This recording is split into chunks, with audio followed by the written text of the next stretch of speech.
నమస్తే, welcome to healthy conversations with IT media. నేను మీ Jhansi. So ఈరోజు మనం డాక్టర్ హర్ష గారితో ఉన్నాము, కన్సల్టెంట్ యూరాలజిస్ట్, ఆండ్రాలజిస్ట్, సో అలాగే రేనల్ ట్రాన్స్ప్లాంట్ సర్జన్ కూడా. సో ఇన్ఫర్టిలిటీ అనేది ఇంతకు ముందు కంపేర్ చేస్తే మహిళల్లో ఎక్కువగా ఉండేది అన్న మైత్ ఉండేది. ఇప్పుడు ఇద్దరికి ప్రాబ్లమ్స్ ఉంటున్నాయి. ఇప్పుడు మెన్ ఇన్ఫర్టిలిటీ కూడా చాలా ఎక్కువగా అవుతుంది. కాబట్టి అసలు మెన్లో ఇన్ఫర్టిలిటీ ఇష్యూస్ అనేవి ఏముంటాయి, రూట్ కాజ్ ఏంటి తెలుసుకునే ప్రయత్నం చేద్దాము. నమస్తే సార్. నమస్తే అమ్మా. సో మన ఇండియాలో పిల్లలకి ఎంత ప్రాధాన్యత ఇస్తారంటే ఈవెన్ మ్యారేజ్ అయిన వెంటనే కూడా ఏంటి విశేషం అని అడగడం, ఇద్దరిని ఇంకెప్పుడు మాకు గుడ్ న్యూస్ చెప్తారని అనడం, ఇలాంటివన్నీ జరుగుతుంటాయి. అండ్ అంతే ఎక్కువగా ఇప్పుడు ఇన్ఫర్టిలిటీ ఇష్యూస్ ఇద్దరిలో కూడా వస్తున్నాయి. మనం మెన్ గురించి మాట్లాడుకున్నట్లయితే ఈ ఫుడ్ హ్యాబిట్స్ కానీ లైఫ్ స్టైల్ కానీ ఇన్ఫర్టిలిటీని ఎఫెక్ట్ చేస్తాయా? డెఫినెట్గా. ఇప్పుడు లైఫ్ స్టైల్ అనేది మనం మాట్లాడుకుంటే అది ఒక సపరేట్ టాపిక్ అయిపోతుంది. ఓకే. బట్ ఏ విధంగా అయితే పోను క్యాన్సర్లు పెరుగుతున్నాయో అదే విధంగా లైఫ్ స్టైల్ డిసీజెస్ చాలా పెరుగుతున్నాయి. డయాబెటీస్ కావచ్చు, హైపర్ టెన్షన్ కావచ్చు, ఒబేసిటీ కావచ్చు, వీటన్నిటి వల్ల కూడా మనకు కనపడకుండా పెరిగే ఇంకో సమస్య ఇన్ఫర్టిలిటీ. కరెక్ట్గా చెప్పాలంటే male sexual health and male infertility చాలా డ్రాస్టికల్లీ ఎఫెక్ట్ అవుతున్నాయి లైఫ్ స్టైల్ వల్ల. సో ఫుడ్ మాత్రమే దాంట్లో ఒక భాగం కాదు. ఫుడ్ అనేది one of the components of life style. నేను ఎప్పుడు చెప్పినా కానీ 3 కాంపనెంట్స్ చెప్తాను. ఒకటి జంక్ ఫుడ్, ఇంకోటి ఇన్యాక్టివిటీ, ఎక్సర్సైజ్ లాంటివి ఏం లేకపోవడం, శారీరక శ్రమ లేకపోవడం, ఇంకోటి నిద్ర లేకపోవడం. ఈ మూడింటిని మనము ఒక అన్హెల్దీ లైఫ్ స్టైల్గా మనం పరిగణించవచ్చు. సో వీటన్నిటి వల్ల male infertility and male sexual health ఎంత ర్యాపిడ్గా పెరుగుతున్నాయంటే ప్రాబ్లం ఏంటంటే అసలు ఆ ప్రాబ్లంతో చాలా మంది ఉన్న విషయం వాళ్ళకి తెలియ కూడా తెలియదు. క్యాన్సర్ ఉంటే ఏదో ఒక విషయం ద్వారా బయటపడుతుంది. ఓకే, డయాబెటీస్, బ్లడ్ ప్రెషర్ ఏదో విషయం ద్వారా బయటపడుతుంది. వీళ్ళకి పిల్లలు కావాల్సుకున్నప్పుడు తప్పితే అంతకుముందు వాళ్ళకి సమస్య విషయం చాలా మంది తెలియదు. అండ్ పోను ఏమవుతుంది, మ్యారేజ్ ఏజ్ బాగా లేట్ అయిపోతుంది. సో ఏదైతే ప్రాబ్లం 26-27 ఇయర్స్ ఏజ్కి మొదలవుతుందో 35 ఏళ్ళు పెళ్లి చేసుకునేసరికల్లా ట్రీటబుల్ కాజెస్ అన్నీ అన్ట్రీటబుల్ అయిపోతాయి. సో వాళ్ళు మా దగ్గరకు వచ్చేసరికల్లా ఆల్రెడీ 36, 37, 40 దగ్గరలో ఉంటారు చాలా మంది. వైఫ్ ఏజ్ కూడా 35, 36గా ఉంటుంది. సో ఏజ్ దాటిన తర్వాత సామాన్యంగానే ఇన్ఫర్టిలిటీ సమస్య పెరుగుతాయి. దానికి తోడు pre existing life style reasons వల్ల వీళ్ళకు ఉండే ప్రాబ్లమ్స్ డబుల్ అవుతున్నాయి. సో ఫుడ్ మాత్రమే కాకుండా రాత్రి సరిగ్గా నిద్ర పోకపోవడము ఏదైనా కారణం కావచ్చు, వాళ్ళ జాబ్ వల్ల కావచ్చు, అలవాటు లేకపోవడం వల్ల కావచ్చు, ఇంకేదైనా కావచ్చు. అండ్ ఇన్యాక్టివిటీ, రోజుకి ఒక అరగంట ఎక్సర్సైజ్ వారానికి 3-4 డేస్ చేస్తే సరిపోతుంది, అవి లేకపోవడం. సో వీటన్నిటి వల్ల ఏమవుతుందంటే మేల్ ఇన్ఫర్టిలిటీ సమస్యలు చాలా పెరుగుతున్నాయి. ఓకే. మరి దీన్ని ఎట్లా కరెక్ట్ చేసుకోవచ్చు? ఓన్లీ ఈ హ్యాబిట్స్ సెర్చ్ చేసుకుంటే ఇన్ఫర్టిలిటీ తగ్గిపోతుందా? ఇంకేమైనా ఇష్యూస్ ఉంటాయా? ఇప్పుడు మీరు అడిగిన క్వశ్చన్ ఏంటి, రోజుకి ఈ సమస్యలు వీటి వల్ల పెరుగుతున్నాయా అని చెప్పి. అంటే ఇది ఒక ఎగ్జిస్టింగ్ కండిషనే. ఇది ఆల్రెడీ మనం మానవులకు ఉన్న ఎన్నో రోగాల్లో ఇన్ఫర్టిలిటీ రోగం కూడా ఆల్రెడీ ఉంది. కారణాలు వేరే కావచ్చు. ఈ ఫ్యాక్టర్స్ వల్ల ఆ ప్రాబ్లం ఎక్కువ అవుతుంది. సో ఎవరికైతే ఇన్ఫర్టిలిటీ సమస్య ఆర్ సెక్షువల్ డిస్ఫంక్షనల్ సమస్య లైఫ్ స్టైల్ వల్ల వచ్చిందో ఆర్ లైఫ్ స్టైల్ వల్ల ఇవన్నీ దారితీయడం జరిగిందో వాళ్ళకి ఈ లైఫ్ స్టైల్ కరెక్షన్ తోని కొద్దిగా ఇంప్రూవ్మెంట్ వచ్చే అవకాశం ఉంటుంది. బట్ ఇవి మాత్రమే కాకుండా చాలా మందికి వేరే రీజన్స్ ఉంటాయి. కొన్ని ట్రీటబుల్ రీజన్స్ ఉంటాయి, కొన్ని అన్ట్రీటబుల్ రీజన్స్ ఉంటాయి, అండ్ కొన్ని రీజన్స్ మాకు కూడా తెలియదు. వాస్తవంగా చెప్తున్నాను. ఎందుకంటే ఇన్ఫర్టిలిటీ అనే ఒక పెద్ద రూఫ్ కింద కొన్ని హండ్రెడ్స్ ఆఫ్ డిజార్డర్స్ ఉంటాయి. అందులో ట్రీట్ చేయగలిగేవి, కనుక్కోగలిగేవి కొన్నే ఉంటాయి. చాలా వరకు మాకు కూడా అంతుపట్టిన రోగాలు చాలా ఉంటాయి. సో అలాంటి కండిషన్స్ పక్కన పెడితే, ట్రీటబుల్ అన్ట్రీటబుల్ పని పక్కన పెడితే, లైఫ్ స్టైల్ వల్ల కనుక ఎఫెక్ట్ అయి ఉంటే కనుక వాళ్ళు నయమయ్యే అవకాశం ఉంటుంది. చిన్న ఎగ్జాంపుల్ ఇస్తాను మీకు. 6 months బ్యాక్ మా దగ్గర కపుల్ వచ్చారు జర్మనీ నుంచి, ఎన్ఆర్ఐసే వచ్చారు. Late marriage, husband 38, wife 34. Already egg reserve చాలా తక్కువ ఉంది వైఫ్కి. హస్బెండ్ స్పర్మ్ కౌంట్ క్వాలిటీ బాగుంది. It is reasonably good for a normal pregnancy. Okay, but wife egg count quality తక్కువ ఉండడం వల్ల ఏమైందంటే వాళ్ళకి ప్రెగ్నెన్సీ అవ్వట్లేదు. ఆల్రెడీ ఇండియన్సే ఇక్కడే ఉన్న వాళ్ళు, ఫ్యామిలీ సపోర్ట్ ఉంది కాబట్టి ఇక్కడ ఐవీఎఫ్ చేసుకుందాం వచ్చారు. వచ్చినప్పుడు హస్బెండ్ పారామీటర్స్ చూస్తే అన్ని బాగానే ఉన్నాయి. అతను అన్నాడు, సార్ మేడం మా వైఫ్తో ట్రీట్మెంట్ మొదలుపెట్టండి, మీరు ఇండక్షన్ అంతా మొదలుపెట్టండి, నేను ఒక 1 monthలో వచ్చేస్తాను. మళ్ళీ 1 month జర్మనీకి వెళ్ళి తిరిగి వచ్చాడు. On the day of egg retrieval నువ్వేం చేస్తావంటే ఐవీఎఫ్ రోజు ఏం చేస్తావంటే అది ఐవీఎఫ్ కపులే. అది ఆ కపుల్కి normal pregnancy out of question, IVF చేయాలి తప్పదు. తన ఎగ్ తీసుకునే రోజు ఇతని సిమెన్ అనాలిసిస్ చేస్తే కౌంట్ దారుణంగా ఉంది. 1 monthలో ఏమైపోయింది మాకు అర్థం కాల. సెకండ్ శాంపుల్ తీసుకున్నాం, అలాగే ఉంది. ఇక్కడ ఒకసారి ఒక శాంపుల్లో ఎర్ర రావచ్చని తీసుకున్నాం.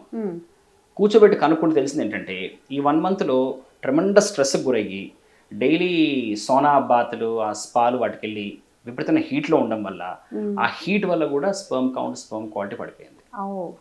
ఇది చాలా కామన్ రీజన్. ఇది బొగ్గు గనుల్లో పనిచేసేవాళ్ళు, చాలా హాట్ ఎన్వైరన్మెంట్లో పనిచేసేవాళ్ళు, షెఫ్స్, ఓకే, చాలా క్లోజ్ ఎన్వైరన్మెంట్స్లో పనిచేసేవాళ్ళు, వాళ్ళు కూడా ఈ హీట్ ఎఫెక్ట్ ఉంటుంది అని చెప్పే మల్టిపుల్ ఫ్యాక్టర్స్ ఒక ఫ్యాక్టర్ ఇది.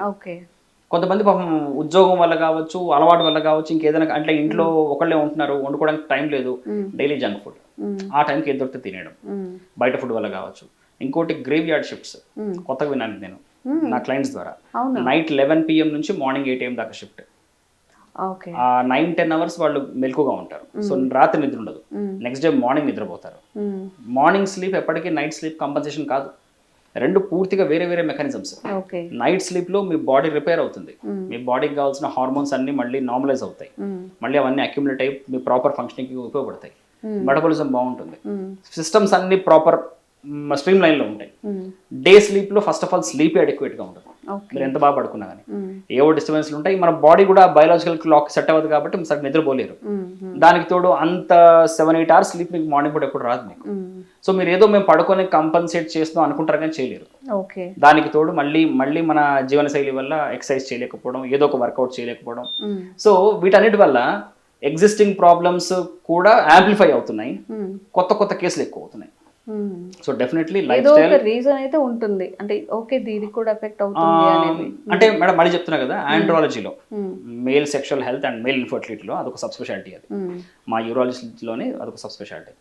దాంట్లో ప్రాబ్లమ్స్ ఒక 100 ఉంటే, ఈ కండిషన్కి 100 కారణాలు ఉంటే, మాకు అందులో ఒక 15-20 తెలుసు, మిగతా మాకు కూడా తెలియదు. బట్ అట్లీస్ట్ తెలిసిన వాటిని మీరు ట్రీట్ చేయగలగాలి. అంటే ఇప్పుడు వీళ్ళు పేషెంట్స్ వచ్చిన తర్వాత వాళ్ళ లైఫ్ స్టైల్ ఎలా ఉంటుంది, వాళ్ళు 3-4 years కూడా ఏం చేస్తున్నారు, అలా దాని మీద కూడా డిపెండ్ అయి ఉంటుంది. Exactly. Recent change in diet, recent change in work, okay, recent గా వాళ్ళ డైట్ ఏమైనా మారిందా, తర్వాత వాళ్ళ ఈ మధ్య కాలంలో వాళ్ళు కొత్తగా యాక్టివిటీస్ ఏం చేస్తున్నారు, ఓకే, ఎందుకంటే స్ట్రెస్ వల్ల కూడా మనకి వేరే రోగాలు వచ్చినట్టు ఇది కూడా వస్తుంది. సో అవన్నీ కనుక్కుంటాం. So treatable reasons, untreatable reasons and modifiable factors, non modifiable factors అన్నింటిని పరిగణన తీసుకొని పేషెంట్ కౌన్సిల్ చేస్తాం. ఆండ్రాలజీలో మెయిన్గా నేను భావించేది ఏంటంటే కౌన్సిలింగ్ చాలా అవసరం. పేషెంట్కి ఒక ప్రాక్టికల్ పిక్చర్ చూపించాలి, అరచేతిలో వైకుండా చూపించకూడదు ఎప్పుడు కూడా. సరే మీరు వచ్చారు కదా, ఇది మందులు వాడేయండి, ఇది చేంజ్ చేసుకోండి, మీకు పిల్లలు పుడతారు సజావుగా అన్న ఒక బ్లాంకెట్ స్టేట్మెంట్ ఎప్పుడు పాస్ చేయకూడదు. వాళ్ళ బేసిక్ ఎవాల్యుయేషన్ చేసి, మగవాళ్ళైతే కనుక సిమెన్ అనాలిసిస్, అవసరం పడితే ఒక టెస్ట్ స్కాన్ చేసి, కొంతమందిలో హార్మోన్ టెస్ట్లు, క్యారియోటైపింగ్ ఇలాంటివన్నీ చేసి మేము ఒక కన్క్లూషన్కి వస్తాం. సేమ్ టైంలో అట్ ద సేమ్ టైం సైమల్టేనియస్గా వాళ్ళ వైఫ్ యొక్క ఎవాల్యుయేషన్ జరగాలి. రెండు ఎవాల్యుయేషన్ అయిపోయిన తర్వాత ఏజ్ని పరిగణించి, వాళ్ళ ఫ్యామిలీ స్టేటస్ని పరిగణించి, వాళ్ళ అండర్స్టాండింగ్ లెవెల్స్ని పరిగణించి అప్పుడు మేము వాళ్ళకు అడ్వైస్ ఇవ్వాలి. అండ్ ప్రతి పేషెంట్కి at least first or second encounter కల్లా ఒక ప్రాక్టికల్ పిక్చర్ మేము ఇవ్వగలగాలి వాళ్ళకి. మీది న్యాచురల్ ప్రెగ్నెన్సీ వచ్చే కేసా కాదా, అసలు ఫస్ట్ ఆఫ్ ఆల్ మీది ఐవీఎఫ్ కన్నా పనికి వస్తుందా రాదా, ఆర్ మీది న్యాచురల్ ప్రెగ్నెన్సీ కాదు ఐయుఐ సరిపోతుందా లేదా, ఆర్ మీరు ఎప్పటిదాకా వెయిట్ చేయొచ్చు, సార్ అసలు మీకు స్పర్మ్స్ లేవు, మీకు వచ్చే అవకాశం లేదు, మీరు డోనర్కి వెళ్ళాల్సిందే, ఆర్ మీకు డోనర్ వద్దనుకుంటే కనుక అడాప్షన్కి వెళ్ళండి అని ఏదో ఒక ప్రాక్టికల్ పిక్చర్ ఇచ్చేస్తే పేషెంట్ ప్రిపేర్ అయ్యి ఉంటారు. ఆ కౌన్సిలింగ్ చాలా ముఖ్యం. అండ్ ఇక్కడ ఒక చిన్న డౌట్, మీరు ఇందాక చెప్పారు కదా ఎగ్స్ అనేవి తక్కువ ఉన్నాయి తనకి at the age of 34 or 35. Correct.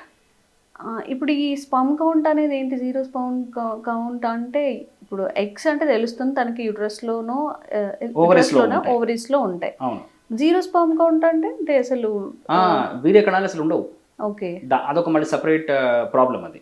ఇప్పుడు వాళ్ళ సెక్షువల్ లైఫ్ బాగానే ఉంటుంది, వాళ్ళ హార్మోన్ అనాలిసిస్ బాగానే ఉంటుంది, వాళ్ళ మిగతా లైఫ్ స్టైల్ అంతా బాగానే ఉంటుంది, పిల్లల విషయానికి వస్తే వాళ్ళ వైఫ్ ప్రెగ్నెన్సీ రాదు, అంత బాగానే ఉంటుంది. సో సిమెన్ టెస్ట్ చేయిస్తే 0 స్పర్మ్ కౌంట్. సాధారణంగా మనకి ఒక నార్మల్ ప్రెగ్నెన్సీ కోసం 15 million నుంచి 39 million వరకు, అంటే 15 నుంచి 40 million వరకు మనకి స్పర్మ్స్ ఉండాలి వాళ్ళ సిమెన్లో. ఒక 2 to 3 ml అనుకుందాం, ఒక 2 ml or 3 ml సిమెన్లో ఆ వాల్యూమ్లో ఒక 40 million 20-25 million స్పర్మ్ దాకా ఉండాలి మనకి. అంతకంటే తక్కువ ఉంటే కొద్దిగా న్యాచురల్ ప్రెగ్నెన్సీ వచ్చే అవకాశం తక్కువ ఉంటుంది, కానీ ఐయుఐ చేసుకోవచ్చు, మరీ తక్కువ ఉంటే ఐవీఎఫ్ చేసుకోవచ్చు. బట్ కౌంట్ మాత్రమే ఫ్యాక్టర్ కాదు, దాని మూమెంట్ ఎలా ఉంది, ఆ స్పర్మ్ ఆకారం ఎలా ఉంది, మేము చాలా చూస్తాం మేము. కొంతమంది పేషెంట్స్లో వాల్యూమ్ బాగానే ఉంటుంది, 3.5 ml ఉంటుంది, కౌంట్ 0 ఉంటుంది. మ్మ్. ఆ పేషెంట్స్ మేము మళ్ళీ రిపీట్ చేస్తాం సిమెంట్ టెస్ట్, ఓకే. మళ్ళీ 0 వస్తుంది. సో కనీసం ఒక 2 సిమెంట్ అనాలిసిస్ చూసిన తర్వాతే మ్మ్. 0 స్పర్మ్ కౌంట్ అనే ఒక డయాగ్నోసిస్ని మనం కన్క్లూజివ్గా చెప్పొచ్చు. ఓకే. ఒక్క రిపోర్ట్ బట్టి ఎప్పుడు చెప్పలేం. మ్మ్. ఓకే, ఒక్కోసారి ల్యాబ్లో ఎర్రర్ కావచ్చు, ఇంకేమైనా కావచ్చు. మ్మ్. సో అలా ఉన్నప్పుడు ఏం చేస్తామంటే ఈ 0 స్పర్మ్ కౌంట్ కారణం ఏంటి? ఓకే. ఓకే, ఈ 0 స్పర్మ్ కౌంట్ మళ్ళీ ముఖ్యమైన 2 కారణాలు ఉంటాయి. మ్మ్. ఒకటి అసలు టెస్టిస్లో స్పర్మ్ తయారవ్వకపోవడం, మ్మ్. ఇంకోటి తయారైన స్పర్మ్స్ బయటికి రాకపోవడం. మ్మ్. దాన్ని మళ్ళీ ఎవాల్యుయేట్ చేయాలి. అది కూడా ఉంటుందా? సో ఒక ప్రాబ్లం ఉంటే ఆ ప్రాబ్లంలో సబ్ ప్రాబ్లం ఏంటి, దాని కింద ఇంకొక ప్రాబ్లం ఏంటి, దాన్ని మనం ట్రీట్ చేయొచ్చా లేదా. సో అలా చెప్పుకుంటూ పోతే ఏమవుతుందంటే పేషెంట్ టు పేషెంట్ మారుతుంది ప్రతి ఒక్క ట్రీట్మెంట్. మ్మ్. ఇప్పుడు ఇందాక మీరు అన్నట్టుగా 34-35 ఇయర్స్కి తనకి అకౌంట్ తక్కువ ఉందా అన్నారు. అందరికి అలాగే ఉంటుందా? ఉండకపోవచ్చు. 35కి 36కి కూడా కొంతమంది ఆడవాళ్ళకి నేచురల్ ప్రెగ్నెన్సీ వచ్చేయచ్చు, అలా అకౌంట్ క్వాలిటీ బాగుండొచ్చు. బట్ మామూలుగానే ఆడవాళ్ళలో 35 దాటితే, ఇన్ఫాక్ట్ చెప్పాలంటే 32-33 దాటితే ఎగ్ రిజర్వ్ తగ్గుతుంది, కొద్దిగా కౌంట్ తగ్గుతుంది, ఏఎంహెచ్ వాళ్ళు తగ్గుతుంది, అవన్నీ ఉంటాయి. మగవాళ్ళు అయితే 35-38 ఇయర్స్ దాటిన తర్వాత వాళ్ళకు కూడా స్పర్మ్ కౌంట్ క్వాలిటీ పడిపోవచ్చు. అందరికీ అప్లికబుల్ కాదు, బట్ జనరల్గా ఏజ్ ప్రకారం చూసుకుని జరుగుతుంటుంది అనమాట. ఓకే. సో ఇలాంటిదే ఒక ప్రాబ్లము అజూస్పర్మియా అంటాం, అంటే 0 sperm count. So 0 sperm count ఉన్నప్పుడు మనం కొన్ని టెస్టులు చేసి అసలు వీళ్ళకు ఉన్నది ప్రొడక్షన్ ప్రాబ్లమా, ప్రొడక్షన్ బాగానే ఉండి బయటికి రాని ప్రాబ్లమా, వీళ్ళకి మనం ఏదన్నా ఒక రీకన్స్ట్రక్షన్, ఏదైనా ఒక సర్జరీ చేసి వీళ్ళ స్పర్మ్స్ బయటకు వచ్చే విధంగా చేయొచ్చా, ఆర్ వీళ్ళ స్పర్మ్స్ మనం ఏదో విధంగా ఒక 2 స్పర్మ్స్ మనం వెతికి ఐవీఎఫ్ చేయొచ్చా, అదొక సపరేట్ సెట్ ఆఫ్ ట్రీట్మెంట్ అనమాట. So patient to patient depend అవుతుంది. కపుల్లో కూడా వైఫ్ ఏజ్ ఎంత, తన అకౌంట్ ఎలా ఉంది అనే వాటి మీద మెయిన్ ట్రీట్మెంట్ డిపెండ్ అవుతుంది. ఓకే. ఓకే. అండ్ ఇప్పుడు అమ్మాయిలను ఎలాగైతే పెల్విక్ పార్ట్లో టైట్ డ్రెస్సెస్ కానీ అలా వేసుకోవడం వల్ల ఇబ్బంది, ఇన్కన్వీనియన్స్, ఇవి ఇన్ఫర్టిలిటీ అయ్యే ఛాన్సెస్ ఉంటాయంటారు. అబ్బాయిలు కూడా అంటున్నారు జీన్స్ అలా టైట్ జీన్స్ వేసుకోవడం అలా ఉన్నప్పుడు కూడా ఇన్ఫర్టిలిటీ ఇష్యూస్ వచ్చాయి. One of the factors. అసలు ఇది మైతా లేకపోతే ట్రూవా? నిజమేనా? ఇది పూర్తిగా ఒక అపోహ అయితే కాదు. మరీ టైట్ అండర్వేర్స్ వేసుకున్నా, మరీ టైట్ గా జీన్స్ వేసుకున్నా కూడా ఏమవుతుందంటే, ఇప్పుడు టెస్టిస్ లో మామూలుగా టెంపరేచర్, టెస్టిస్ కావాల్సిన టెంపరేచర్ మిగతా బాడీ కంటే తక్కువ కావాలి. ఓకే. అంటే మన బాడీ లోపల ఉండే నార్మల్ టెంపరేచర్ 37-38 డిగ్రీస్ అనుకుంటే కనుక టెస్టిస్కి 2 degrees టెంపరేచర్ తక్కువ కావాలి వాటి ఫంక్షనింగ్ కోసం. అందుకనే దేవుడు వాటిని మగవాళ్ళు టెస్టిస్ని బయట పెట్టాడు, ఒక సంచిలో, స్కోటం అనే సంచిలో. మీరు టైట్గా అండర్వేర్ వేసుకొని, టైట్గా జీన్స్ వేసుకొని, వేడి ఎన్వైరన్మెంట్లో పనిచేస్తూ చాలా ఎక్కువసేపు టైం స్పెండ్ చేస్తే ఆ టెంపరేచర్ డిఫరెన్స్ మెయింటైన్ అవ్వదు. ఓకే. దానివల్ల టెస్టిస్ ఫంక్షన్ దెబ్బతింటుంది. ఇన్ఫాక్ట్ ఒక కండిషన్ ఉంటుంది, దాన్ని మనం అన్డిసెండెడ్ టెస్టిస్ అంటాం. అంటే 2 వర బీజాల్లో ఒక బీజం కావచ్చు, 2 బీజాలు కావచ్చు, కిందికి జారవు, బాడీ లోపలే ఉండిపోతాయి. అంటే పిల్లోడు పుట్టినప్పుడు మామూలుగా 70-80% పిల్లలకి వరబీజాలు టెస్టిస్ 2 మామూలుగా యథావిధిగా ఏ లొకేషన్ వల్ల ఆ లొకేషన్లో ఉంటాయి. కొంతమంది పిల్లలకి కడుపులోనే ఉండిపోతాయి టెస్టిస్, మెల్లమెల్ల కింది జారుతాయి, కొంతమంది కింది జారవు. ఓకే, పొట్ట లోపల ఉండిపోతాయి. అలా పొట్ట లోపలే మిగిలిపోయిన టెస్టిస్ యొక్క టెంపరేచర్ వేరే టెస్టిస్, మామూలు టెస్టిస్ కంటే ఎక్కువ ఉండడం వల్ల వాటి ఫంక్షనింగ్ దెబ్బతింటుంది, అవి అంత బాగా పనిచేయలేకపోవచ్చు. సో వాటిని త్వరగా మనం ఆపరేట్ చేసి బయట తీసుకొచ్చి పెట్టేయాలి.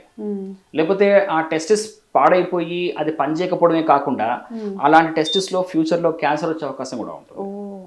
ఓకే, సో ఆడవాళ్ళు ఏ విధంగా అయితే టైట్ ఇన్నర్ గార్మెంట్స్ వల్ల కొద్దిగా ఈ ఫర్టిలిటీ ఎఫెక్ట్ అవుతుందన్న మాట ఎంతో కొంత వాస్తవము, అదేవిధంగా మగవాళ్ళు కూడా టైట్ అండర్వేర్స్ కావచ్చు, ఇన్నర్స్ కావచ్చు, జీన్స్ ప్యాంట్స్ కావచ్చు, హాట్ ఎన్వైరన్మెంట్ కావచ్చు, ఇవన్నీ కూడా టెస్టిస్ ఫంక్షన్ దెబ్బతీస్తాయనే విషయం వాస్తవం. ఓకే. సో ఇన్ఫర్టిలిటీకి మెడికేషన్ త్రూ వాళ్ళు బేబీని కనే అవకాశం అనేది ఉంటుందా? అది ఎంత పర్సెంట్ ఉంటుంది, ఎవరెవరిలో ఉండొచ్చు? పర్సంటేజ్ అనేది మాట్లాడుకోవడం కష్టము, ఎందుకంటే ఫోన్ నెంబర్లు మారుతున్నాయి. అవునా? ఫోన్ నెంబర్లు మారుతున్నాయి, ఒకప్పట్లాగా ఇప్పుడు లేవు.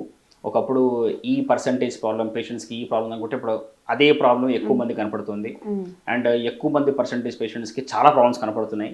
సో నెంబర్లు మారుతున్నాయి. ఇన్ జనరల్ కనుక మనం మాట్లాడుకుంటే ఇప్పుడు ట్రీటబుల్ కాజెస్, అన్ట్రీటబుల్ కాజెస్, అంటే మనం నయం చేయగలిగేవి, నయం చేయలేనివి. జెనెటిక్గా, మళ్ళీ జెనెటిక్గా అంటే వంశపారపర్యంగా అనుకుంటారు. ఒకవేళ వంశపారపర్యం కనుక సమస్య వస్తే ఈ సదరు వ్యక్తే పుట్టాడు కదా వాళ్ళ అమ్మ నాన్నకి, okay, even he should be an IVF baby. So వాళ్ళ ఫ్యామిలీలో ఇప్పటిదాకా లేని ప్రాబ్లం ఈ అబ్బాయికి రావచ్చు. ఓకే, స్పోరాడిక్గా. ఓకే, అలాంటి సమస్యలు ఉంటాయి. అది కాకుండా ట్రీటబుల్ కాజెస్లో ఇంకోటి ఏంటి నేను చెప్పినట్టుగా కొద్దిగా హాట్ ఎన్వైరన్మెంట్ అవన్నీ కావచ్చు. తర్వాత మోస్ట్ కామన్గా మేము చూసే కండిషన్ ఒకటి వ్యారికోసిల్ అంటాం. వ్యారికోసిల్ అంటే వరబీజాల్లో నరాలు వెయిన్స్ ముఖ్యంగా, నరాలు అంటే నర్వ్స్ వేరవి, ఓకే. సిరలు ధమనులు అంట, దాంట్లో వెయిన్స్ ఉంటాయి. వెయిన్స్ బాగా ఉబ్బిపోవడం వల్ల దాంట్లో బ్యాడ్ బ్లడ్ మొత్తం అంతా, చెడు రక్తం అంతా దాంట్లో ఉండిపోయి దానివల్ల కూడా టెస్టిస్ ఫంక్షన్ దెబ్బతినచ్చు. ఓకే. సో టెస్టిస్ నుంచి బయటకు వచ్చే స్పర్మ్ కౌంట్ క్వాలిటీ దెబ్బతినచ్చు. ఇది చాలా కామన్గా మాకు కనపడే ఒక ట్రీటబుల్ రీజన్. ఈ సమస్యతో ఉన్న పేషెంట్స్ కూడా చాలా మందికి వాళ్ళకి ఆ సమస్య విషయం తెలియదు. ఓకే. అంటే మా టెస్టిస్లో మాకు కౌంట్ తక్కువ, క్వాలిటీ తక్కువ ఉందన్న విషయం కూడా తెలియదు. దానికి కారణం వ్యారికోసిల్ సమస్య కూడా తెలియదు.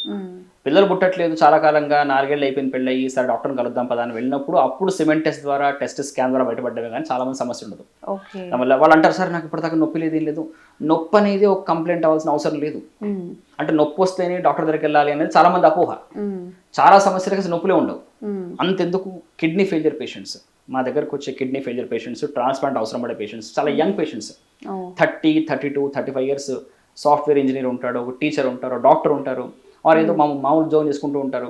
సడన్గా వామిటింగ్ వస్తుంది, తలనొప్పి వస్తుంది, చెక్ చేయించుకుంటే క్రియాటినిన్ 10-11గా ఉంటుంది. అప్పుడే కిడ్నీలు పాడైపోయి ఉంటాయి. మరి వాళ్ళకి నొప్పి లేదు, ఏమి లేవు. సో నొప్పి వస్తేనే ప్రాబ్లం అనేది చాలా పెద్ద అపోహ. ఓకే. సో అలా మీకు సిమ్టమ్స్ ఉండాల్సిన అవసరం లేదు. సో ఇలాంటి పేషెంట్స్లో, ఇన్ఫర్టిలిటీ పేషెంట్స్లో వ్యారికోసిల్ చాలా కామన్గా మనం ట్రీట్ చేయగలిగే కండిషన్. ఓకే. అలా కాకుండా మళ్ళీ కొంతమంది పేషెంట్స్కి అజూస్పర్మియా ఉంటుంది చెప్పాక ఇందాక, zero sperm count. So zero sperm కౌంట్లో కొన్ని కండిషన్స్ మనం ట్రీట్ చేయొచ్చు, సర్జికల్గా మేనేజ్ చేయొచ్చు. ఓకే. యాంటీ ఆక్సిడెంట్స్ అనే మెడిసిన్స్ ఇస్తాం.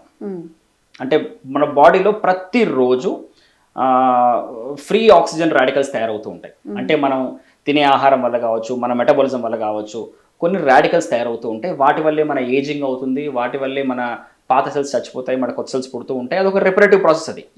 ఆ ఫ్రీ ఆక్సిజన్ రాడికల్స్ మన ఎన్వైరన్మెంట్ వల్ల, పొల్యూషన్ వల్ల, మన బ్యాడ్ లైఫ్ స్టైల్ వల్ల ఎక్కువ అవుతూ పోతుంటాయి. వాటి వల్ల స్పర్మ్ కౌంట్ క్వాలిటీ పడిపోవచ్చు, వాటి వల్ల మనకి బీపీ, షుగర్ వచ్చే అవకాశం ఎక్కువ ఉండొచ్చు, వాటి వల్ల మనకి హెయిర్ ఫాల్ త్వరగా ఉండే అవకాశం ఎక్కువ ఉండొచ్చు, స్కిన్ పాడైపోవచ్చు, చాలా ఉంటాయి. సో యాంటీ ఆక్సిడెంట్స్, ఇలాంటి ఫ్రీ రాడికల్స్ని అగెయిన్స్ట్గా యాక్ట్ చేసే యాంటీ ఆక్సిడెంట్ మెడిసిన్స్ కూడా మనం ఇస్తూ ఉంటాం. బట్ చాలా మంది అపోహ ఏంటంటే మందులు వాడేస్తే మేము నయం అయిపోతాం, మాకు మందులు ఇవ్వండి, మంచి మందులు ఇవ్వండి. ఇన్ఫర్టిలిటీలో మందుల రోల్ తక్కువ, మెడికల్ మేనేజ్మెంట్ రోల్ చాలా తక్కువ. Life style number 1. ఏం మాట్లాడినా life style number 1. Number 2, any treatable medical are surgical reasons, medical కావచ్చు, సర్జికల్ కావచ్చు. మూడవ రీజన్ వచ్చేసి మనకి, మూడవ ట్రీట్మెంట్ వచ్చేసి యాంటీ ఆక్సిడెంట్ మెడికేషన్స్. చాలా బ్రాండ్స్ ఉంటాయి, ఏ బ్రాండ్ తీసుకున్నా అల్టిమేట్లీ దాంట్లో ఉండే కాంపోజిషన్ ఒకటే. సో వాటిని మనం వాడతాము. ఓకే. సో మందులతో మాత్రమే నయం అవుతుంది అనేది మాత్రం అపోహ.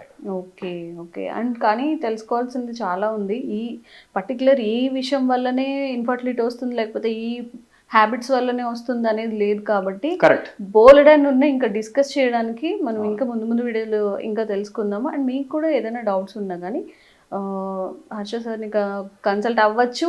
చెప్తున్నారు పెయిన్ ఉంటేనే కాదు, పెయిన్ కాకుండా కానీ మేబీ ఒక 6 monthsకి అలాగా మొత్తం బాడీ స్కాన్ కానీ అలా చేయించుకున్నా కానీ మేబీ ఏ ఇష్యూస్ అన్నా కానీ వాళ్ళకి ముందుగా తెలిసే ఛాన్సెస్ అయితే ఉండొచ్చు. అండ్ ఇంకొక మంచి వీడియోతో మళ్ళీ కలుద్దాం. Thank you so much sir. Thank you madam.